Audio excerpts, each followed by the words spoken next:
Buenos días y bienvenidos nuevamente a Villamedic. Soy el doctor Emilio Castellanos y vengo a tocar el tema de mieloma múltiple en el curso de hematología.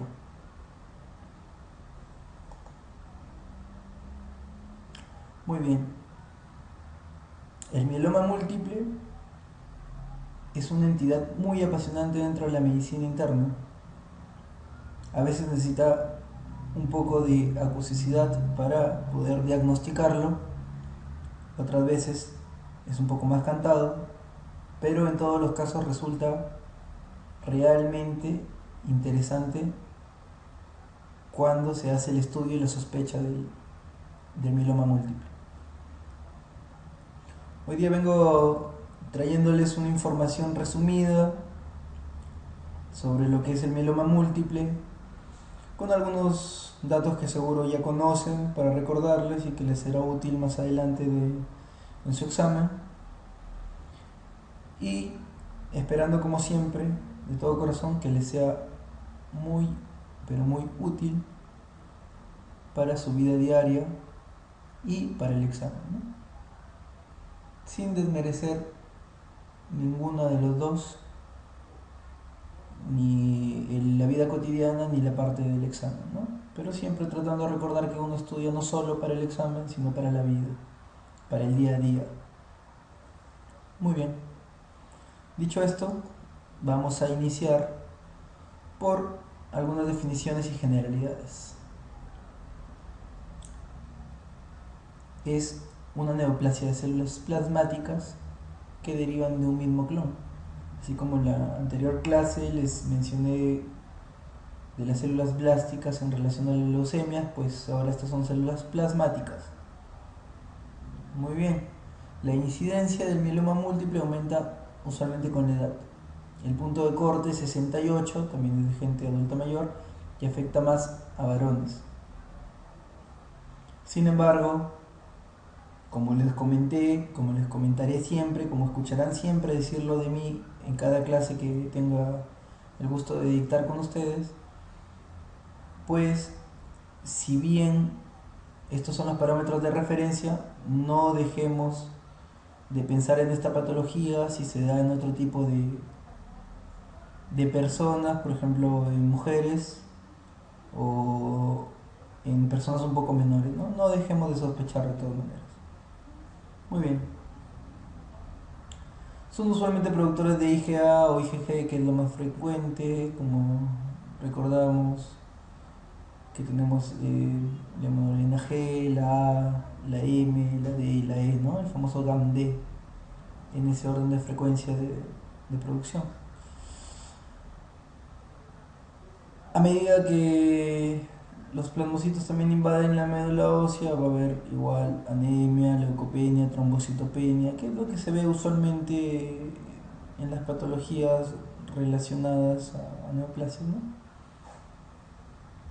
Tanto en la leucemia como lo vemos ahora. En cuanto a la clínica y las alteraciones por sistemas que vamos a ver dentro de esta patología, cabe recordar que el 30% son asintomáticos y lo que vamos a ver es un diagnóstico casual. También podemos ver ya personas con alteraciones que pueden tener tanto alteraciones óseas, alteraciones renales. Dentro de las alteraciones óseas lo más común es ver lesiones osteolíticas. ¿Dónde vamos a buscar lesiones osteolíticas? En cráneo, costillas, vértebras, pelvis y epífisis de huesos largos. Por lo tanto, que cuando tengamos un paciente con una sospecha de mieloma múltiple, pues no vamos a pedir una radiografía de cualquier cosa. No vamos a escribir descartar mieloma múltiple, radiografía general. Nada. Por favor, ustedes tienen que demostrar que son alumnos de Villamedic y pues van a decir, bueno, doctor, dentro de la visita por supuesto y con todo el respeto que siempre, con todo el respeto que tenemos que tener para maestros, profesores, decirle, bueno, yo creo que esta patología puede ser un mieloma múltiple, por lo cual yo recomiendo que deberíamos hacer una radiografía de cráneo para observar las lesiones osteolíticas típicas, ¿no? Muy bien, todos se van a sorprender y van a decir, muy bien, este doctor, ¿cómo sabe? ¿Cómo ha aprendido? ¿No? ¿Cómo lee? Perfecto. Y les menciono cráneo porque es lo más común que pedimos, ¿no? Ahora pueden pedir otras como las que están descritas ahí. Recordar que el dolor óseo es el síntoma más frecuente que encontramos en mieloma múltiple. El dolor óseo. Nunca desmerecer los dolores óseos. Nunca decirle nada más, pues sí, es tu reuma, como dicen los adultos, ¿no? Nunca desmerecerlo si viene asociado a un cuadro clínico, por supuesto, ¿no? Si viene asociado a otras alteraciones que vamos a encontrar. Muy bien, entonces recordar, el dolor óseo es el síntoma más frecuente al que va a estar asociado el mieloma múltiple. Son pacientes con dolores óseos crónicos, muy pero muy dolorosos, muy difíciles de manejar. Dolores que el paciente los describe, bueno, con verle la cara a un paciente con mieloma nada más cada vez que tiene los dolores, pues nunca lo olvidarán, ¿no? Son dolores muy intensos. Otra patología que podemos ver, otra alteración que vamos a ver dentro del mieloma múltiple, va a ser la insuficiencia renal. Ahora, se describe que es en un 50% de los casos. Vamos a ver que esta es variable. Puede darse nefritis intersticial o puede ser por la proteinuria crónica que se está dando, la proteinuria famosa de Benz-Jones, que vamos a conversarlo, que vamos a mencionarlo más adelante. Otras alteraciones que vamos a ver es la anemia como consecuencia del proceso mieloptísico, o sea que va a ocupar la médula ósea de las células plasmáticas y por supuesto va a dar una anemia y una alteración de los otros sistemas. En cuanto al diagnóstico, en el hemograma y el flujo de sangre periférico vamos a encontrar ciertas alteraciones.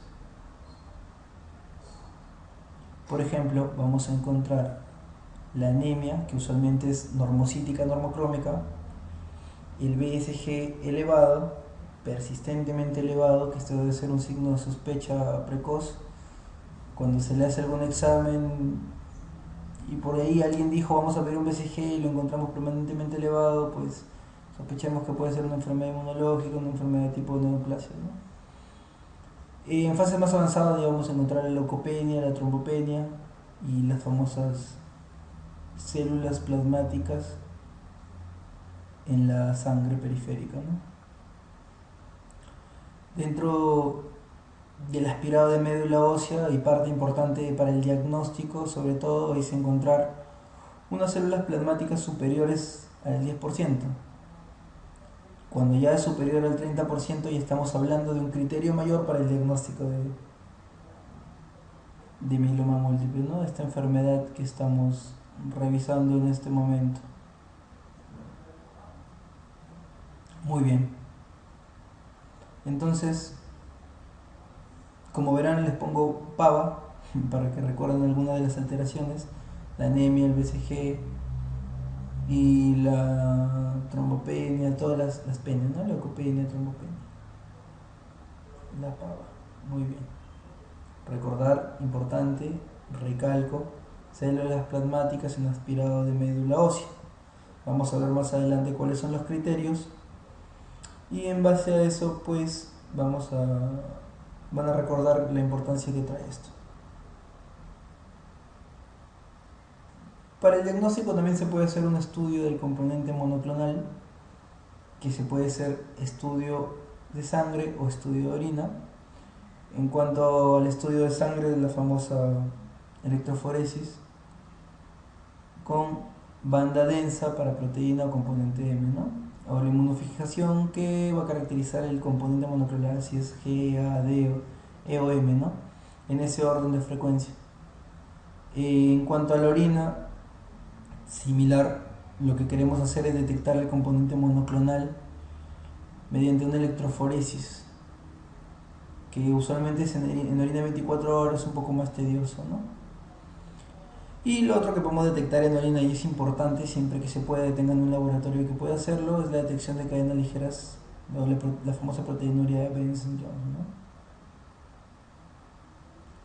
En cuanto a la parte bioquímica, cuando pedimos un examen relacionado a la parte de bioquímica sérica, vamos a encontrar ciertas alteraciones que usualmente son las alteraciones del hiper, de las hiper, super, hiper, archi, mega, como el famoso bolimbo que había antes, ¿no? Hiper, super, hiper, bueno, repitiendo hiper, ¿no?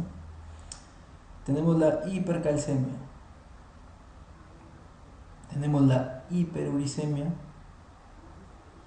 y la elevación de la beta 2 microglobulina, que va a ser importantísima porque se relaciona con masa tumoral, y también hay criterios pronósticos basados en la cantidad de beta 2 microglobulina. Bueno, recordemos, como haciendo ejercicio mental, que la beta 2 microglobulina no solo la encontramos elevada en patologías tipo mieloma, sino también la podemos encontrar elevada en patologías como linfoma. La hiperuricemia la podemos encontrar en patologías como leucemias, como hemos hablado antes. Un proceso toso banal, ¿no?, y corriente. Las hipercalcemias ya es un tema más profundo, más interesante de revisar y de estudiar, pero recuerden que solo se ve en el 30% de los casos, o sea, no lo vamos a ver siempre.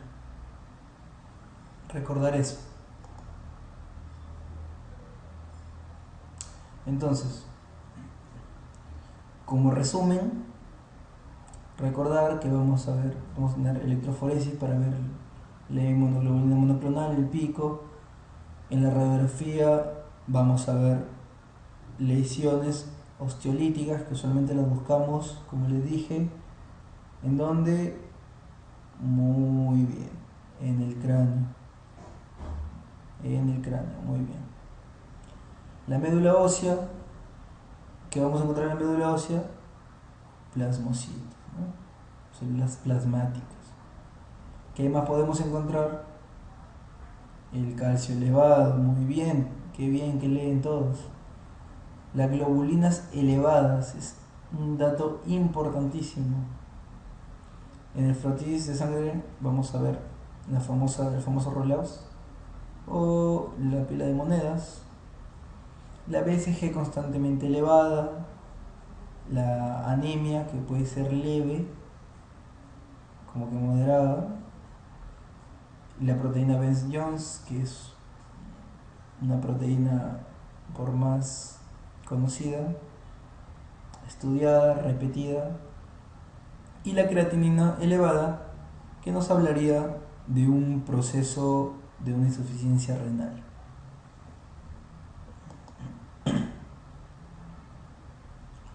Muy bien, una vez que tenemos esto, quiero compartir con ustedes algo que quizá no les pregunten, pero que me gustaría que lo sepan por cultura médica general, ¿no? Quizá muchos de ustedes no van a ser ni internistas ni hematólogos, quizá nunca vean en su vida un mieloma múltiple, quizá otros sí, quizá a algunos les importa y a otros no. Siempre suele haber diferencia de opiniones, pero me gustaría compartirlo con ustedes. Son los criterios de diagnóstico de mieloma múltiple, ¿no? Del Southwest Oncology Study Group, ¿no? El famoso SWOG. Muy bien. En la parte de la mano izquierda vamos a ver cuáles son los criterios mayores, y a su mano derecha van a ver los criterios menores. Y más abajo van a ver el diagnóstico, se confirma si se cumplen los siguientes criterios, ¿no? El primer caso, si es el dato 1, que es el de... Bueno, acá hay un pequeño error. La parte 1 es la mano izquierda, los mayores, y la parte de A, B, C es los criterios menores, ¿no? Y ahí van a ver las combinaciones posibles para un diagnóstico. Recalcar que cuando se detecta un componente monoclonal tipo IgG o IgA o cadenas ligeras en orina relacionados a los valores que están ahí, pues es criterio absoluto para decir que estamos frente a un mieloma múltiple.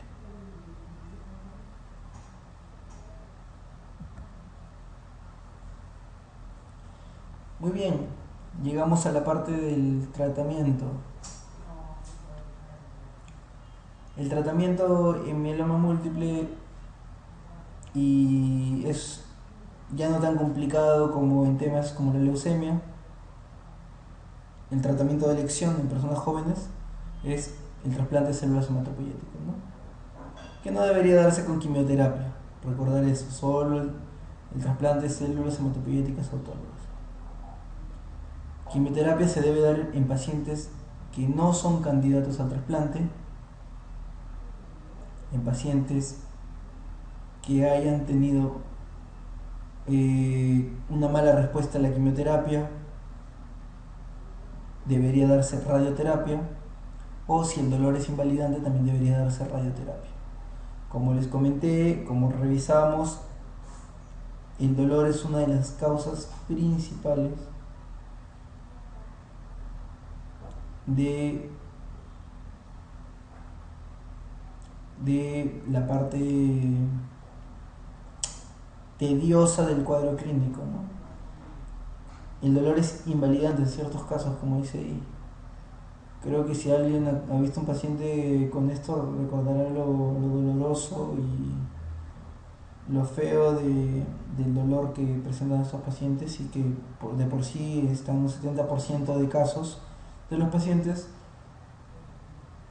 el dolor está presente, ¿no?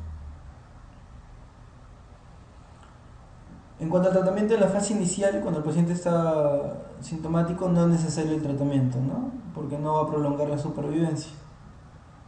Sin embargo, cuando hay manifestaciones clínicas, ya debe empezar el tratamiento quimioterápico, ¿no? Cuando es mayor a 70 años, que no van a recibir otro trasplante, pues hay que darle el melfalán con M de mieloma, o podría darse la ciclofosfamida también con la prednisona. En menores de 70 años le podemos dar la poliquimioterapia más dexametasona, y luego ya en una fase secundaria podremos darle otro trasplante, ¿no? De progenitores hematopoyéticos. Recordar que estos tratamientos se hacen cuando el paciente no califica para realizar un tratamiento de trasplante de primera opción, ¿no? Y cuando el paciente tiene manifestaciones clínicas, ¿no? Recordar que cuando está sintomático no necesariamente tiene por qué darse tratamiento. Muy bien. Entramos a la parte de discusión de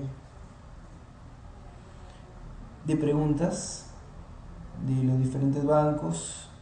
Pero antes de eso quiero contarles una experiencia última que tuve acerca de un caso de mieloma, ¿no? Lo fuera de común, o lo que quisiera que aprendan, que entiendan, es lo que siempre les comento, que todo en la medicina es relativo, que los parámetros que tenemos para diagnóstico, si bien están establecidos, algunas veces salimos de esos parámetros, ¿no? Y sin embargo encontramos la enfermedad, ¿no? Esta era una señora que recibiendo una guardia en mi hospital.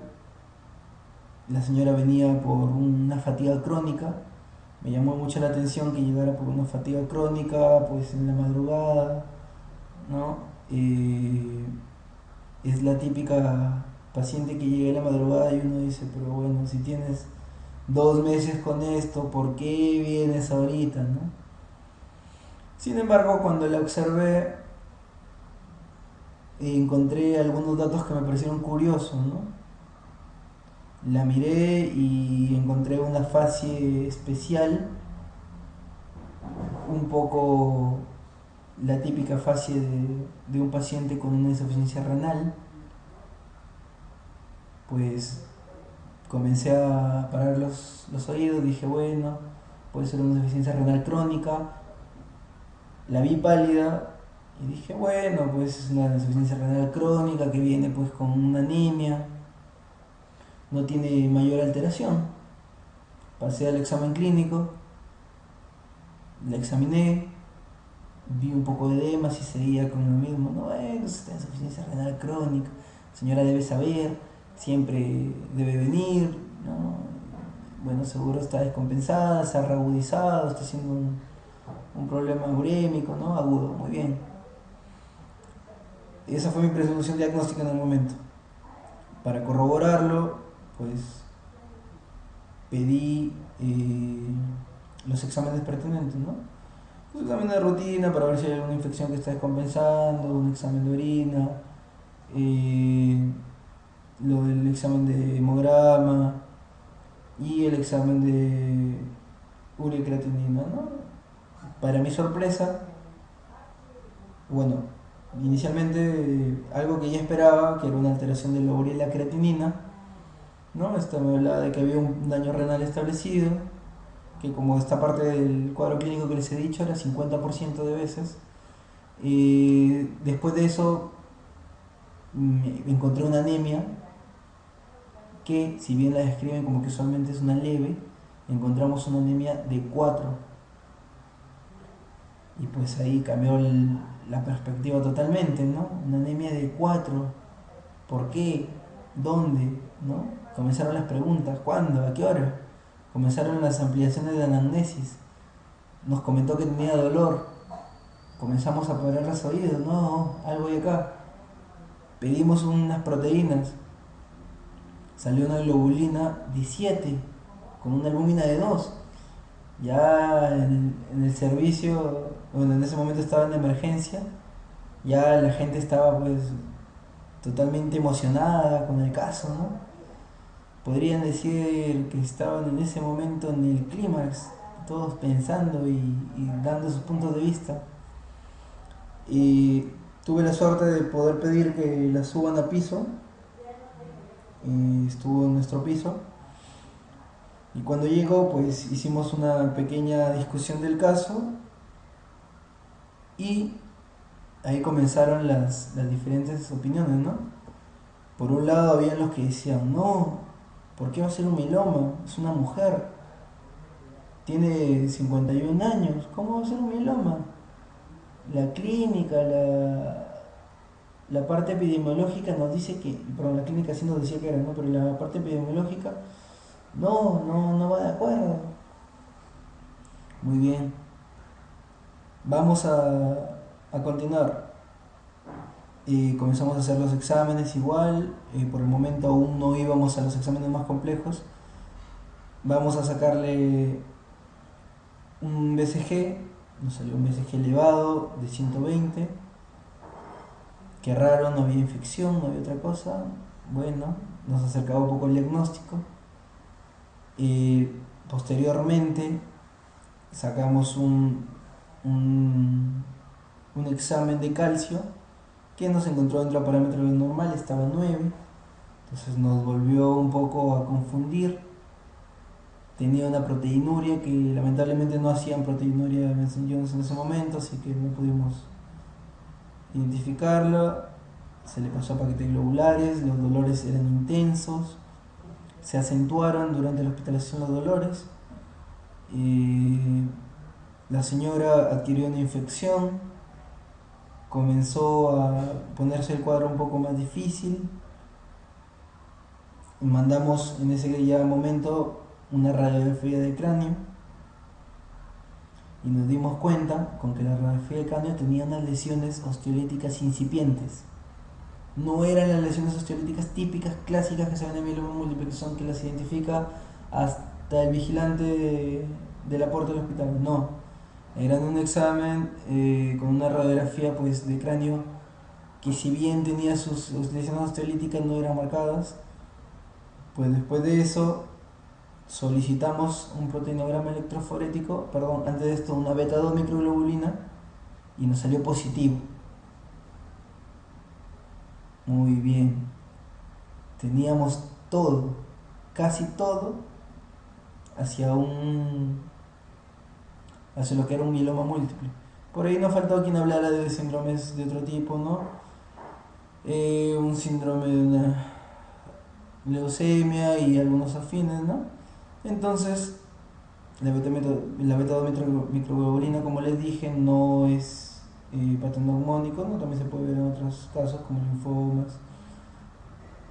Y por lo tanto teníamos que continuar, ¿no? Lo ideal hubiera sido la biopsia ósea en ese momento, pero optamos por el proteinograma electroforético, donde nos evidenció que había una elevación de un componente monoclonal, que en este caso no era el IgG, que son los más comunes, sino IgM y en segundo lugar IgA.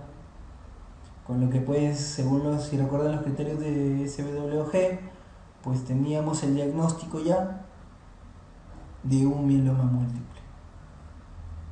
Así que lo diagnosticamos. Lamentablemente la señora tenía ya la comorbilidad, algunos factores de riesgo que nos complicaban la cosa, hizo una infección y bueno, tuvimos que derivarlo a un hospital de mayor complejidad, donde ya fue un poco perdido el rastro, ¿no? Lamentablemente. Sin embargo, fue un caso muy interesante para nosotros, ¿no? El piso de medicina interna fue algo bien discutido, ¿no? Hacíamos nuestras discusiones a diario y veíamos y preguntábamos y nos repreguntábamos sobre los posibles diagnósticos. Pero como ven, es un cuadro totalmente atípico en una mujer, pues que tiene el calcio normal, que no está dentro del rango de edad. Sin embargo, el resultado final fue un mieloma múltiple. Les cuento esto para siempre tenerlo en cuenta. Muy bien. Después de este breve paréntesis que les había puesto un poco para contarles la experiencia, porque a veces hay casos que se observan y nunca más se olvida uno, quizá esto no lo han observado, pero a través de mi relato pueda servirles para identificar un caso clínico cuando le den un caso clínico similar en un examen. Y ahora sí vamos con la resolución de las preguntas. En cuanto a la principal causa de morbilidad y mortalidad en pacientes diagnosticados, les comentaba que insuficiencia renal, hipercalcemia hay, sin embargo, y la insuficiencia renal puede ser una causa de mortalidad, sin embargo, y como en el caso clínico les comenté, la infección bacteriana es lo que aumenta más la morbimortalidad, ¿no? Así que en este caso el el resultado de esta pregunta es la respuesta 2, infecciones. En cuanto a las manifestaciones más frecuentes de pacientes con mieloma múltiples, que les dije que es lo más frecuente que encontramos en un 70% de los casos, eso que deben tener ustedes después de estar sentado tanto tiempo frente a la computadora y seguro en una posición que no es la correcta, eso mismo, muy bien, los dolores óseos. Esa es la manifestación más frecuente de los mielomas, los dolores óseos, en un 70% de veces. La insuficiencia renal la vemos también presente, pero en un 50%, ¿no? Es la que le sigue. Muy bien. En el mieloma múltiple, ¿qué parámetro bioquímico se correlaciona mejor con la masa tumoral y no forma parte del sistema de estratificación de Dury-Salmon? ¿No? Es un sistema de clasificación donde aborda diferentes parámetros, diferentes datos que creo que son un poco ya más durante la práctica clínica que para preguntas. En este caso es una pregunta un poco malintencionada, sin embargo la segunda parte, que no forma parte del sistema de estadificación, es más que nada un distractor, ¿no? Nos quiere distraer y hacernos pensar más de la cuenta, cuando la clave la vemos en la primera parte, que dice ¿qué parámetro bioquímico se correlaciona mejor con masa tumoral? Se los mencioné, les dije que no era específico para esta patología, que sin embargo puede servir para el pronóstico, y es ¿Cuál? Muy bien. Exactamente esa. La que han pensado, esa no es. Mentira. Seguro que todos le atinaron. La beta 2 microglobulina. Perfecto. Ya están entre el tercio superior.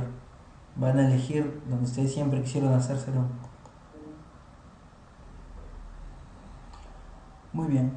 En cuanto a esta pregunta, hombre de 65 años diagnosticado con mieloma múltiple, IgG para proteína de 2400, asintomático, sin anemia, sin insuficiencia renal, sin hipercalcemia ni lesiones óseas. ¿Cuál es la actitud que debemos asumir? Que comentamos en pacientes asintomáticos, pues deberíamos ser un poco más prudentes, ser expectantes, no dar un tratamiento inicial y luego hacer un seguimiento e iniciar tratamientos cuando se vea algún dato de progresión o algún dato relacionado con sintomatología. Muy bien, la respuesta es la 5.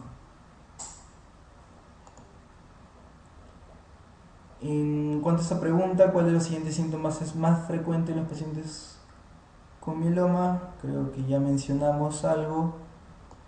El dolor óseo es lo que más frecuente encontramos en pacientes con mieloma múltiple, 70% de los casos, acuérdense. ¿Cuál es la principal causa de mortalidad en pacientes diagnosticados de mieloma múltiple? También creo que ya lo revisamos, ya lo hemos visto, pues las infecciones bacterianas. Este es un caso de una mujer de 73 años, miren, mujer, fractura vertebral. Me olvidé comentarles el dato de que se pueden ver lesiones osteolíticas o en algunos casos extremos se pueden ver osteoporosis y fracturas patológicas de manera agresiva, ¿no? Este paciente de 73 años tuvo la menopausia a los 22, no fue tratada con estrógenos, ha perdido 5 kilos, a la exploración se observa cifosis, dolor a la percusión de la columna, hemoglobina de 9, velocidad de sedimentación de 85, creatinina 2.1, calcio de 10.9 con una albúmina de 3.2. Muy bien. ¿Qué prueba diagnóstica le deberíamos hacer? Y con todos los datos que nos ponen, creo que entraría una gama de posibilidades, una gama de diagnósticos diferenciales. Podríamos pensar que es una osteoporosis, tiene una anemia, que una mujer de 33 años con osteoporosis. Bueno, podríamos pensar que es algo de una enfermedad crónica o alguna ferropénica, no tenemos constantes, valores de constantes musculares. Una velocidad de sedimentación elevada, sin aparentemente alguna historia de dolor, salvo la percusión a la columna que genera dolor, o sea, no hay signos de infección. La creatinina elevada, un problema renal probablemente crónico, el calcio ligeramente elevado y una albúmina ligeramente baja, ¿no? No nos habla de globulinas en este caso, pero suponemos que bueno, es la diferencia a la albúmina con las proteínas totales, ¿no? Es un caso que nos llevaría a pensar muchas cosas, como les digo, pero por la anemia leve, por los dolores sobre todo, como les digo, una BCG elevada, que nos aleja la posibilidad de que sea un problema simple de una pérdida de masa por la edad, porque no tendría por qué estar elevada, por el problema renal crónico, que tampoco nos dan una explicación satisfactoria, y con un calcio dentro del límite superior casi saliéndose, pues como primera opción tendríamos que plantear que podría ser un mieloma múltiple.